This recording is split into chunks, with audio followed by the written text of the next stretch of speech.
नाज़रीन को ये बताइएगा कि कौन कौन से ऐसे हार्मोन्स हैं जो पीसीओएस के अंदर ख़वातीन के अंदर नॉर्मल से ज़्यादा बढ़ जाते हैं? हाँ, उनमें मसाइल सारे हार्मोन्स बढ़ने के होते हैं जो कि जिनकी ज़रूरत नहीं होती।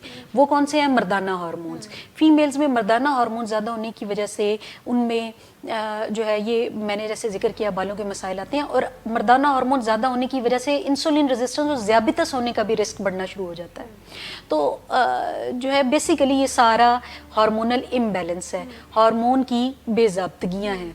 तो हमें इसको पेशेंट टू पेशेंट कंसर्न के लिहाज से इसको मैनेज करना होता है, और इसमें कोई घबराने की, परेशान होने की ज़रूरत नहीं है कि ये डील नहीं हो सकता, या खुदा न खास्ता जो शादीशुदा ख़वातीन हैं उनको औलाद के मसाइल होंगे या औलाद नहीं होगी। ऐसा नहीं है, औलाद होने में मुश्किल पेश आ सकती है, लेकिन ऐसा नहीं है कि औलाद नहीं हो सकती, बिल्कुल हो सकती है। लाइफस्टाइल मॉडिफिकेशन, अपना तर्ज ज़िंदगी आप इम्प्रूव करें और सस्ती आसान ग़ज़ा पर आ जाएं, दालें सब्ज़ियों पर आ जाएं और ऑयली चीज़ें कम कर दें,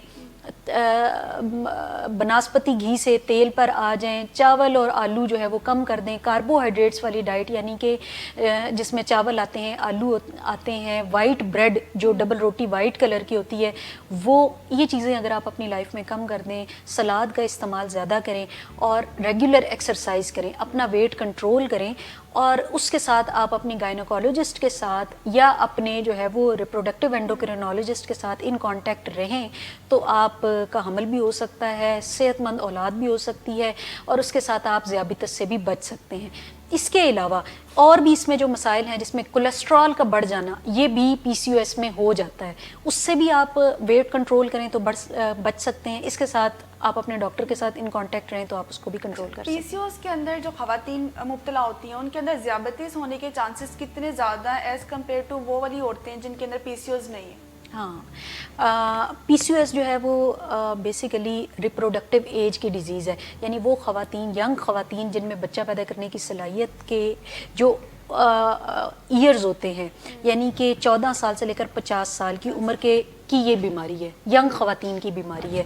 इनमें ज़ियाबितस होना बहुत कॉमन है कंपेयर टू वो वाली ख़वातीन जिनमें पीसीओएस नहीं है। पीसीओएस जिनमें नहीं है उनमें ज़ियाबितस का होने का रिस्क जो है वो 40 साल की उम्र के बाद शुरू होता है, या टाइप 1 डायबिटीज़ हो सकती है, जिसको हम पिछले प्रोग्राम्स में मैंने जैसे जिक्र किया कि जिसमें इंसुलिन की बिल्कुल कमी हो जाती है, लबलबा इंसुलिन पैदा ही नहीं करता है, जिसका इलाज सिर्फ और सिर्फ इंसुलिन है, वो टाइप 1 डायबिटीज़ है, वो उसका रिस्क कम होता है। लेकिन अगर किसी खातून को पीसीओएस है, हार्मोनल इम्बैलेंस है, तो उसमें डेफिनेटली ज़्यादा हो जाता है। ज़्यादा हो जाता है। तो